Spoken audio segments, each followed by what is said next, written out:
The whole town laughed when he built only one wall and buried the rest of his cabin into the frozen hillside. A retired veteran nearly out of money moved to Duluth, Minnesota, hoping for a quiet winter and a second chance at peace. While others rushed to build 4 thin walls, he trusted the ground beneath his boots and the instincts of his loyal German shepherd. When the coldest blizzard in decades slammed, the townhouses turned into iceboxes and families burned through everything they had. But inside his strange, half-buried home, something unbelievable happened. What his neighbors mocked became the reason he survived. And when the storm passed, the truth behind that single wall would change how the entire town understood warmth, survival, and wisdom. Before we begin, tell us where you're watching from. Drop your city, state, or country in the comments below. It's incredible to see how far these stories travel. Winter came down on Duluth, Minnesota, like a blade from Lake Superior, sharp, with wind heavy with snow, and utterly indifferent to human plans. Frank Walker stood alone on the slope above the frozen shoreline, boots sunk deep into crusted snow, breath rising in slow white clouds. At 68, his body carried the quiet stiffness of old injuries that never truly healed, the kind left behind by years of service rather than age alone. His face was long and angular, cheekbones sharp beneath weathered skin, browned by sun and wind, his jaw framed by a neatly kept gray beard that hid a thin scar running from ear to chin, shrapnel from a night he rarely spoke about. His eyes were a pale, steady blue, the kind that watched more than they reacted, and when they did react, it was always after careful thought. Over his broad shoulders hung the same thick red and black buffalo plaid flannel jacket he wore every winter, the fabric faded at the elbows, the cuffs repaired more than once but still heavy enough to stop the wind if you stood right.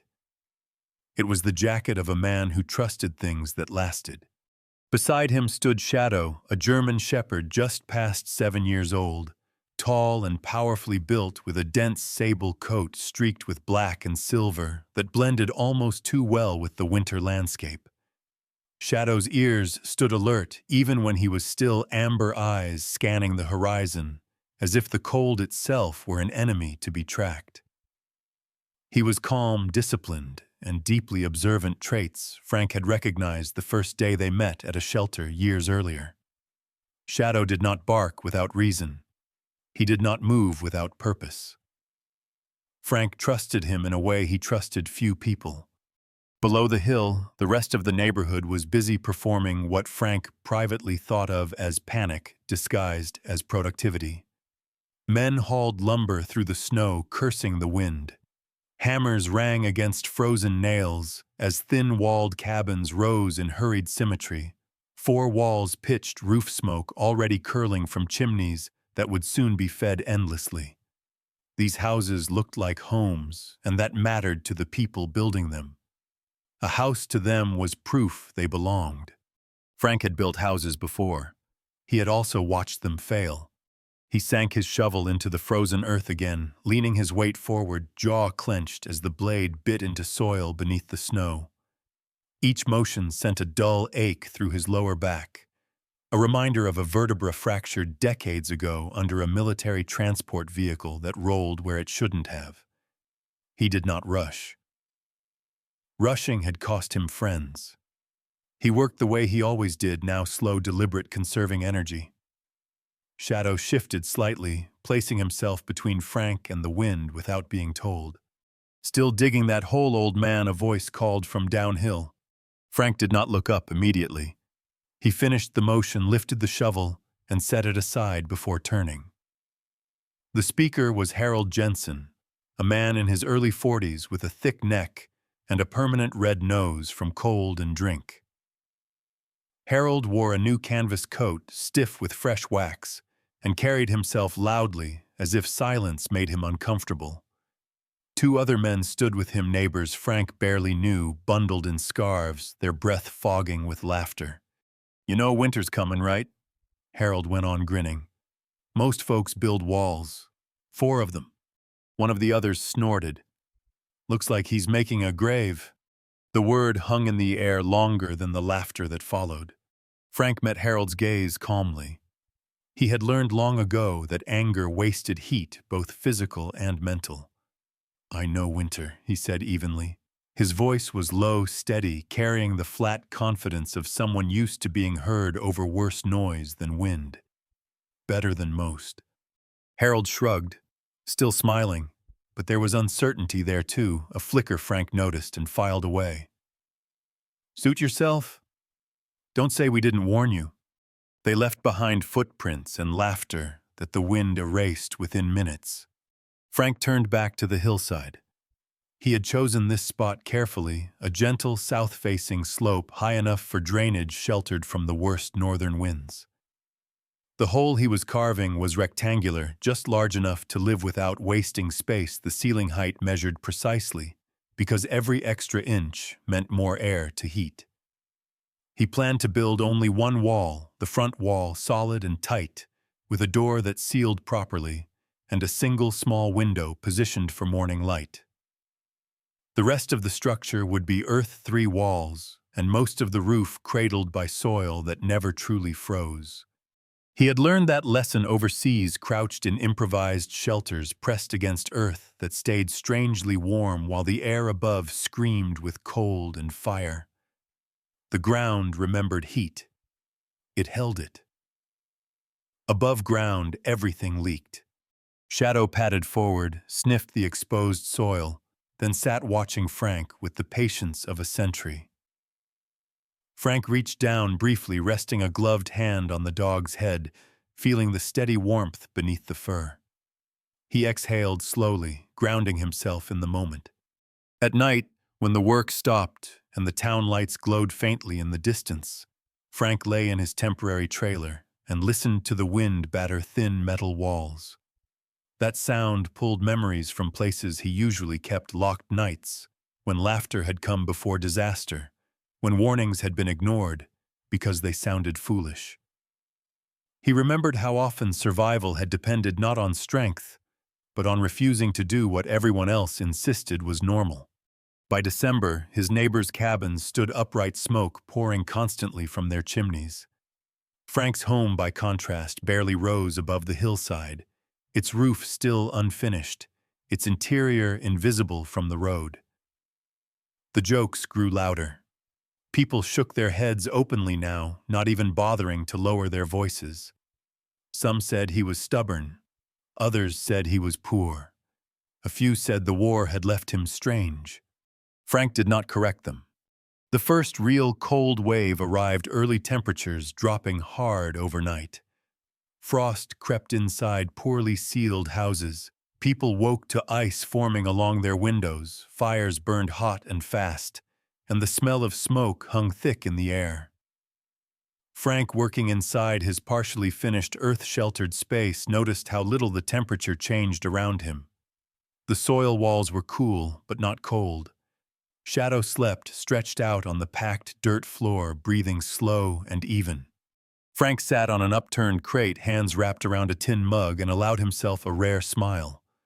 Not triumph, just quiet confirmation. Outside, laughter echoed again, drifting faintly through the wind, but it no longer touched him. He had heard louder laughter before worse storms. He knew how this story usually went. And he knew something else too, something the town had yet to learn. Winter always collects its debts. The first real blizzard arrived without ceremony, sliding into Duluth on a gray afternoon, when the lake disappeared behind a moving wall of white, and the wind learned new ways to scream. Frank Walker stood at the mouth of his nearly finished shelter and watched the snow tilt sideways, measuring it not with fear but with calculation. The front wall, his only wall, was up, now thick timbers fitted tight, chinked with clay and dried grass, until the seams vanished beneath his fingers. The door was heavy hand-planed, hung square and sealed so snugly that when he shut it, the outside world sounded like it had been pushed a mile away. He had cut a single window no wider than his forearm, placed low enough to catch the morning light, and high enough to avoid the worst of drifting snow. Behind him, 3 walls of compacted earth curved into the hillside, cool to the touch, but steady, smelling faintly of mineral and roots. Above the roof, rested on stout poles laid shoulder to shoulder, layered with brush, prairie grass, hauled from a distant field, and capped by a thick blanket of soil that turned the structure into part of the hill itself. Every decision had been deliberate, born from nights when thin metal rattled and men prayed their shelter would hold. His back throbbed as he stepped inside a deep ache that spoke the language of old fractures and winter damp, but he accepted it as the cost of doing things right. Shadow followed him in pause, quiet on packed earth, tail low, but relaxed ears flicking at every gust that struck the door. The dog's coat had thickened since autumn, a dense winter underlayer pushing through the sable guard hairs, and when he shook, a dusting of snow fell like flour across the floor. Frank latched the door, banked the small stove with a measured scoop of fuel, and waited. The waiting was the hardest part for people who didn't understand him. They believed action meant motion, noise, spectacle. Frank believed action meant restraint. Outside, the town burned. Chimneys poured smoke so thick it flattened against the wind and crawled low houses, bleeding heat into a storm that would take it gladly. The laughter from weeks before had already curdled into something tighter, a nervous humor carried on the wind. By dusk, someone knocked hard, fast, knuckles bruising wood. Frank opened the door just enough to see Sarah Miles standing there, shoulders hunched, scarf pulled high over a narrow face flushed raw by cold. Sarah was in her mid-30s, tall and spare with dark brown hair, usually tied back too tightly, and skin pale as paper that never quite tanned. She worked the small grocery near the docks, spoke softly, and moved through the world like someone trying not to be noticed after a marriage that had trained her to disappear. Her eyes, dark and alert, flicked past Frank to the earthen walls with a mixture of curiosity and doubt. "My pipes are freezing," she said, voice shaking, pride already swallowed. "They say you're warmer." Frank nodded, once stepped aside and let her in without comment. Shadow sniffed her boots, accepted her, then lay down again, a barrier of calm between people and the weather. Sarah's breath slowed as the door closed. She pressed her hands together, surprised. She began, then stopped, embarrassed by the tremor in her voice. Frank poured her a cup of hot water and handed it over. "Earth keeps secrets," he said. "Heat's one of them." She stayed only long enough to thaw, to feel the truth of it settle into her bones, then left with a nod that said more than thanks. The storm worsened overnight. Wind clawed at the hill snow, packed itself against the roof, and the temperature fell so fast it felt personal. Inside, the air remained even, the stove needing attention only every few hours. Frank slept in stretches, waking to add fuel, to listen, to rest his hand on Shadow's flank, and feel the steady life there.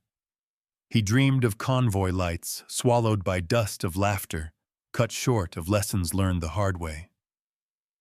Near dawn, another knock, this one hesitant. It was Tom Alvarez, a dockhand in his late 40s, with a square face, heavy mustache, and hands split by years of rope and ice. Tom carried himself with a stubborn courtesy shaped by loss. A year earlier, a fall on black ice had taken his brother, leaving Tom quieter, more careful, the kind of man who counted steps. He looked past Frank at the shelter with open wonder. "I won't stay," he said quickly. "Just needed to see if it was true." Frank opened the door wider, let him feel it, let the proof do the talking. By morning, the storm had stripped the town raw. Drifts piled against doors, windows iced white, and the smell of smoke turned bitter as fuel ran low. Frank stepped outside with shadow snow crunching underfoot and surveyed the damage. He helped where he could, shoveled a path, showed Sarah how to wrap her pipes, hauled a crate of fuel to Tom's place, never lecturing, never saying I told you so. People noticed the way his shelter sat unbothered, a quiet hump in the hill, while everything else looked bruised. By evening the wind eased. The town exhaled. Frank returned to his one wall and closed the door.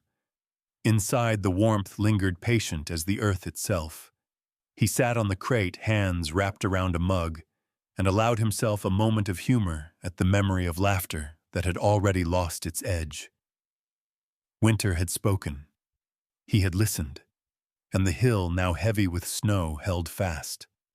The storm that followed was not like the first, not a warning, but a reckoning arriving after dusk, with a violence that seemed almost deliberate, as if Lake Superior itself had decided to remind the town who truly owned the night.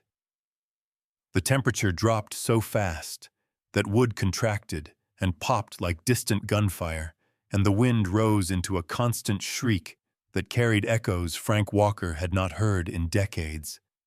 Inside his earth-sheltered home, the sound reached him muffled and distorted, as if filtered through memory rather than air. He sat on the low bench against the packed earth wall, his back pressed to the cool steadiness of the ground, hands resting on his knees, feeling the ache in his spine settle into a familiar rhythm. Shadow lay beside him, 7 years old, and seasoned by winters, but still alert amber eyes reflecting the dim lamplight as his ears twitched at each new pitch of the wind. The dog did not tremble.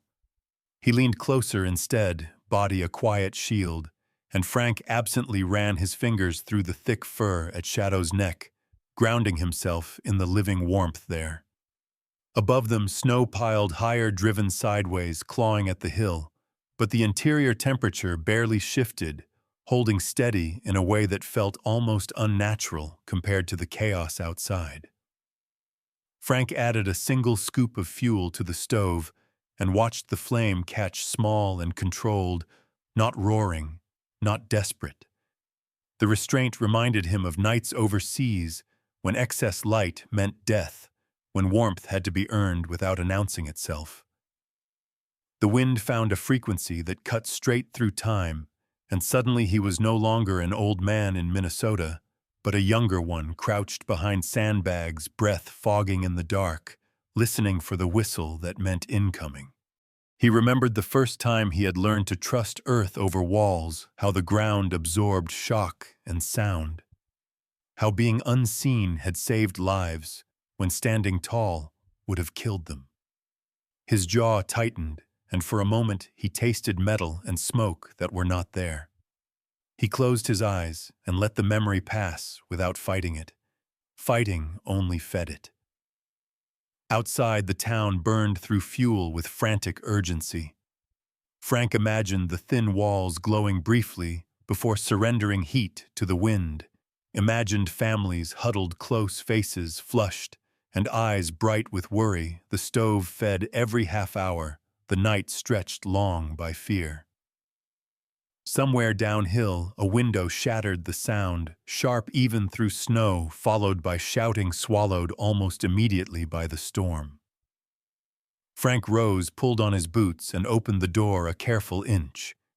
The wind slammed against it like a physical force, snow forcing its way in, but the heat behind him did not flee. It held anchored by the earth. He closed the door again and waited, counting breaths, listening. Another knock came later, frantic this time, and when he opened the door, he found Helen Parker standing there, with her cat bundled against her chest. Helen was in her early 60s, shorter than Frank, with a soft, round face lined by years of worry and kindness, gray hair escaping its knit cap in wisps that froze instantly in the wind. She had lived alone since her husband died on the lake, and grief had made her gentle but brittle, the kind of woman who apologized before speaking. The cat, a small orange tabby named Morrow, hissed weakly, fur puffed and eyes wide, no older than 4, terrified by cold. He could not understand. "My stove went out," Helen said, voice barely audible, pride gone. Frank stepped aside without a word. Inside, Helen sagged with relief as warmth touched her skin, tears freezing on her lashes as they melted. Shadow sniffed the cat with cautious curiosity, then retreated to his place, accepting the strange creature as temporary company. Frank set Helen by the wall, gave her hot water, wrapped a blanket around her shoulders. She whispered thanks over and over, until he gently told her to rest. As the storm reached its peak, Frank found himself awake not from fear, but from vigilance, the old habit refusing sleep when others depended on him. He checked the stove, checked the door, listened to the rhythm of wind and silence between gusts. In those silences, memories crept closer. He saw faces long gone, men who had laughed too loudly, who had trusted walls that looked solid but weren't. He remembered the lesson written in cold and blood: survival favored those who blended into the landscape rather than challenged it. He had learned it late, but he had learned it well. Helen slept, the cat curled against her shadow, watching both with a patience that felt almost human. When morning finally came, it did so quietly, as if exhausted. The wind fell away, leaving a white stillness so complete it rang in Frank's ears. He opened the door and stepped into a world remade: drifts higher than fences, smoke trails thin and uncertain, footprints erased. Downhill people emerged cautiously, faces drawn, eyes searching for damage, for loss. Frank helped Helen home once the path was cleared enough, ensured her stove was relit, her pipes wrapped. He did not speak of the night beyond practicalities. By afternoon, the truth had spread without words. The hill had held. The one wall had been enough. Frank returned to his shelter as the light faded, sat back against the earth, and allowed himself a single steady breath. War had taken much from him, but it had given him this: the knowledge that sometimes the strongest move was to step back, to lower your profile, to let the world pass over you while you endured beneath it. Outside, the town counted its losses. Inside, the warmth remained. Morning came to Duluth under a brittle silence, the kind that followed catastrophe, when sound itself seemed uncertain whether it was welcome. The storm had passed, but it left the town stiff and pale, roofs bowed under snow chimneys, quiet, or smoking weakly, streets erased into white corridors where familiar distances felt suddenly deceptive. Frank Walker stepped out from the earth-sheltered doorway just after dawn, the cold brushing his face like a warning rather than an attack. His red and black buffalo plaid flannel jacket stood out sharply against the snow, a steady rectangle of color moving through a colorless world. Shadow burst out ahead of him, paws cutting quick circles in the drifts, nose low, ears high, inspecting the aftermath with the seriousness of a sentry finishing a long watch. Frank paused, breathing in air that felt cleaner now, colder, but calmer, and let his eyes move slowly across the town below. He had learned to read landscapes after violence, not for drama, but for need. Smoke meant warmth. Stillness meant trouble. By mid-morning, the first knock came hesitant and unsure, like a question asked by someone unaccustomed to asking. It was Mark Delaney, a man in his early 50s with a square Irish face, heavy brows, and a beard that had gone prematurely white after losing a teenage son to a highway accident years earlier. Grief had carved him inward, turning a once loud man into someone who spoke carefully and worked too hard. Mark's shoulders sagged under a borrowed parka, his eyes rimmed red from smoke and sleeplessness. "My wife's hands are numb," he said, voice low, embarrassed. "We burned through everything." Frank nodded and opened the door. Inside, warmth met Mark like a physical thing, loosening his jaw, stealing his words. He stood there a moment too long, staring at the earthen walls, as if they might explain themselves. More people followed as the day crept on, faces Frank recognized from the grocery line, from the post office, from the background of town life where laughter had once traveled easily. There was no laughter now. only questions. "How deep did you dig? Which direction does the door face?" "How thick is the roof?" Frank answered without flourish, his tone practical, his hands demonstrating more than his words. Shadow moved among them quietly, accepting pats, placing himself instinctively between anxious bodies, a living reassurance. By noon, Sarah Miles returned this time without embarrassment. She stood straighter, her dark hair pulled back in a practical knot, her pale face set with determination rather than apology. "My boss wants to know if you'd explain it," she said. "People are scared." Frank considered this, then nodded once. Fear deserved clarity, not sermons.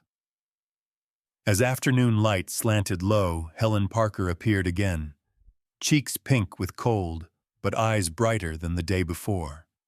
Morrow, her orange tabby peeked from inside her coat, calmer now, whiskers twitching at the unfamiliar scents of many people. Helen touched Frank's sleeve gently. "They listen to you," she said, as if surprised by the idea. Frank did not correct her. He had not sought attention, but he understood responsibility when it arrived. By evening, a small group gathered outside his shelter, stamping feet, speaking softly, the hill becoming a place of quiet instruction rather than mockery. Frank stood before them, the earth behind him, the town below, and spoke simply. He talked about ground temperature, about wind exposure, about not fighting nature head-on when you could step aside and let it pass. He did not mention war. He did not mention fear. He framed it as arithmetic, because arithmetic was honest and did not require belief. People asked fewer questions than he expected. They were listening with their bodies now, not their pride. Mark Delaney stayed late asking about tools, about labor, about whether it was too late in the season to begin. Frank looked at the man's cracked hands and tired eyes and told him the truth. Late was harder, but ignorance was deadly. Mark nodded, absorbing that without argument. As the light faded, Harold Jensen appeared at the edge of the group, hands shoved deep into his pockets, his loudness stripped away. He did not speak at first. When he did, it was barely audible. "I was wrong," he said, not looking at anyone in particular. Frank met his gaze briefly, then let it go. Wrongness mattered less than what came after it. That night, Frank sat inside his shelter, the day's voices echoing softly in his head, not as noise but as weight. Shadow lay at his feet, content, watch, fulfilled. Frank thought of how laughter had once filled the air, light and careless, and how quickly it had been replaced by silence sharpened into attention. He did not feel satisfaction. He felt relief that the lesson had not come at the cost it so often did. Outside, hammers rang again, not frantic this time, but measured, thoughtful. The town was learning to listen to winter rather than argue with it. Frank leaned back against the earth wall, closed his eyes, and allowed the warmth to settle deep into his bones, knowing the season was not finished, but neither was he alone anymore.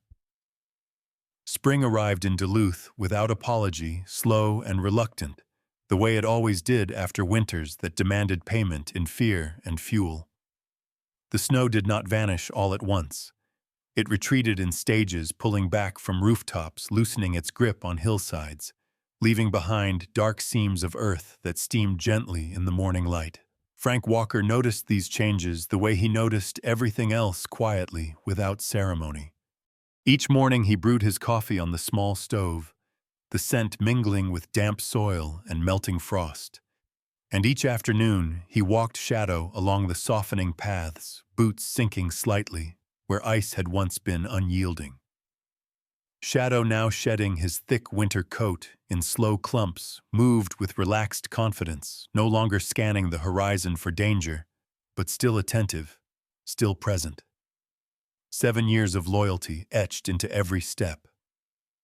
Frank's shelter looked less like a defiant statement now, and more like what it had always been meant to be, part of the land roof, greening with the first stubborn shoots of grass walls, breathing cool steadiness into warmer days. Down the hill, change was underway. Shovels rang again, but not with the panic of autumn or the desperation of storm. This time the digging was deliberate. Mark Delaney was among the first to start, his broad shoulders, bent under the work beard, trimmed shorter, now eyes clearer. He had lost his son years ago and nearly lost his faith in winter, but the storm had reset something in him. He worked methodically, measuring twice, asking questions, once his grief having taught him the cost of haste.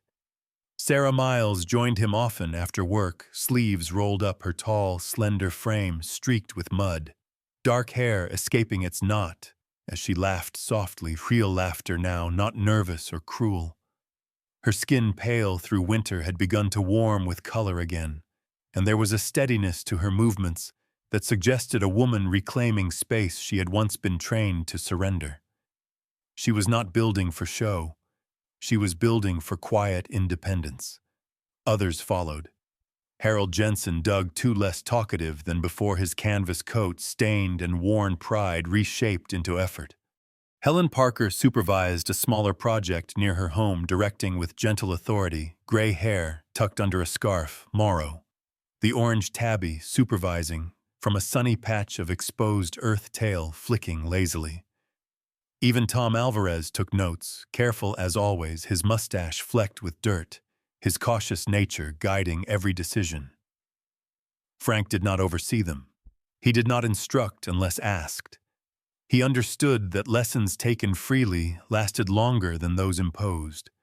When people came to him, he spoke in plain terms about drainage, about orientation, about respecting wind instead of challenging it. He spoke of soil temperatures and shade and patience. He never spoke of war. The town listened anyway. Word traveled beyond Duluth, carried by relatives and visitors who noticed the hillside homes holding cool in day heat and warmth in night chill. People came with notebooks, with skepticism, with curiosity. Frank answered what he could, declined what he couldn't, and returned to his routines. He preferred mornings alone, the lake distant and blue, the earth beneath his feet steady and honest. Shadow aged gracefully through the season muzzle, silvering a little more movements, slowing but sure. He slept longer now, sprawled in the sun near the doorway, rising only to follow Frank on their walks, or to greet visitors with quiet dignity. Frank watched him closely, aware of time in a way he hadn't been before. Survival had once been the goal. Now it was stewardship of land, of knowledge, of moments that mattered. By summer, the laughter that had once defined the town returned, but it was different. Softer, aware.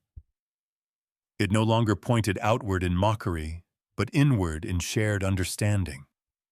People joked about hill houses and one-wall wisdom without cruelty. They shared tools, shared meals, shared silence when needed. Frank remained on the edge of it all, present, but not central content, in the knowledge that he had not needed to convince anyone. Winter had done that work for him. One evening, as the sun dipped low and painted the lake copper, Frank sat outside his shelter with a mug in hand, shadow at his side, watching children play, where snowdrifts had once stood taller than them. He felt the earth's warmth rise through the soles of his boots and thought of all the fires he had tended in his life. How many had burned too fast, too bright, demanding constant attention. This warmth was different. It asked for trust, for humility, for the courage to build less instead of more. He smiled faintly, not at triumph, but at balance. The lesson he knew would outlast him. Fire faded. Earth remembered. At the end of this story, there is a quiet truth that feels less like an invention of man and more like a gentle reminder from God himself. Frank did not survive because he was stronger than others, richer than others, or smarter in the way the world usually measures intelligence. He survived because he listened. He observed. He humbled himself before the laws God placed into the earth long before any of us were born. The soil that held warmth, the wind that demanded respect, The seasons that punish pride and reward patience, none of these were accidents. They were part of a design far greater than human cleverness. What looked like a strange choice was in truth alignment with God's creation. In our daily lives, we often try to build too many walls. We add noise pressure and constant struggle, believing that more effort will save us. But sometimes the miracle is not found in doing more. It is found in trusting what God has already provided. Like Frank, we are invited to stop fighting every storm head-on and instead place our lives where God's protection is already present. Faith does not always roar like fire. Often it is quiet like the earth, steady unseen, and strong enough to carry us through the worst nights. If this story touched you, let it be more than a moment of inspiration. Let it be a pause, a reminder to slow down, to listen, and to trust that God is working even when the storm is loud and the path feels uncertain. Share this story with someone who may need warmth in their own winter. Leave a comment and tell us where you're watching from. We read every one, and it reminds us how far God's messages can travel. And if you haven't already subscribed to the channel, so we can continue sharing stories that lift the heart and strengthen the soul. May God bless you and your family. May He protect you in every storm, guide your steps in quiet ways, and wrap you in peace that, like the earth itself, never truly fades. Amen.